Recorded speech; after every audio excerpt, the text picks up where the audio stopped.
Welcome back to the Blitz. Bill Jones along with Kyle Youmans, and it's time for our weekly segment. It's called the Weekly Mock Draft. And the beauty of this exercise, eventually, if we do enough of these mock drafts, we might actually hit on a player or two that the Cowboys will draft this year. Kyle Youmans doing the honors, and this week the theme of the mock draft, in the trenches. Yeah, and this one's going to be a lot of fun because I received some critique last week from the fans that watched the Blitz, and they said, well, you didn't take an offensive lineman. Dallas needs an offensive lineman. I completely agree, but last week the board had dried up at offensive line for the most part up until really the third round, fourth round, and by that point I really don't see the depth at that position as well. If you go offensive line, you're going to have to do so early. So that's what you get for bringing the critique. That's all you get. You get offensive line and defensive line. We're going to do offensive tackle, interior offensive line, edge rusher, and interior defensive line. We're going to start things off in the first round, and good news, lots of skill positions go early on. Zay Flowers is off the board.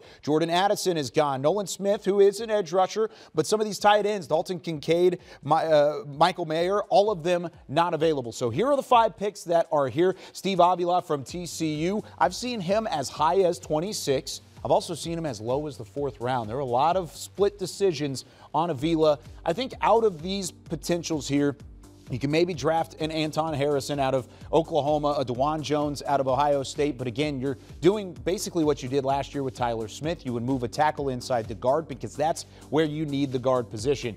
Give me O'Cyrus Torrence. He's really the steadiest player out of everybody that's on this board right now. And you take a look at the size. I mean, overall, O'Cyrus Torrence is a massive human being. He played during his Florida days at 346 pounds. He's actually trimmed down, which is a good thing for his game, to a massive 330. Still a big prospect, still somebody that can grow into his game, but he is a ready-made starter at the NFL level. He plays his tape under control throughout, and when you put him in a phone booth with a couple guys on either side of him, I really like Torrance's ability to drive in the run game. He might be one of the best run blockers in college football last year, so you take that to the NFL level. Oh, and by the way, in over 700 pass blocking snaps, he didn't allow a single sack for the Gators. You put a 330-pounder in a phone booth, and there's not much room for anything else in that phone booth. All right, second round, pick number 58. What are you looking at here? So we got lucky in the first round, lots of skill players off the board, but then you get to the second round, and actually you don't catch a break this time around. It actually dries up a little bit. But here's what you're working with. We already took our interior offensive linemen, but I put a couple other guys here. These are both centers. Tippmann and Weipler are both centers. Chandler Zavala, he's also a guy you could maybe push inside the center if you want, but he might fit better as a guard. Or you could go to the defensive side of the football. And yes, we are going to include defense.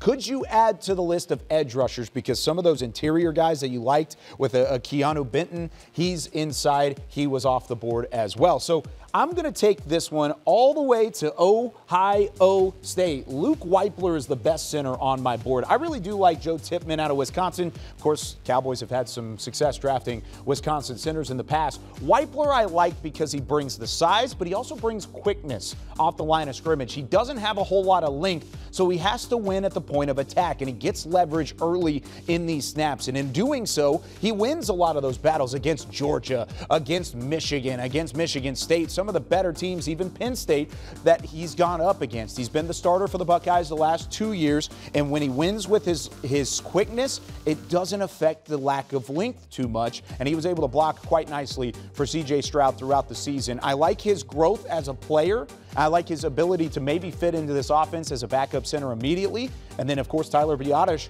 who is going into a contract year. You have to talk about the center position soon, and he's somebody that could take over as soon as this year. He's starter ready, but he probably wouldn't see the starting minutes until next year. All right, a guard in the first round, a center in the second round. What in the world are you looking for in the third round in the trenches? So, of course, you could still go back to offensive tackle. That's something that the Cowboys have done in the past. So I put one up there, Tyler Steen out of Alabama. I actually liked this board in the third round because Moro Ojomo from Texas, he's a nasty player. On the outside, Mizzou brings Isaiah McGuire. He's a quick edge rusher as well. And then a 30 visit, or a reported 30 visit guy in Byron Young, who does bring some of those same tendencies of Micah Parsons off the edge, except he's more of a true edge rusher than Parsons ever was coming out of Penn State initially. They found that out later. But I think the best player for the Cowboys here is a good run stuffer. Somebody that's going to slow down the run and that's going to stuff up the middle of the defensive line. And that's Zach Pickens out of South Carolina.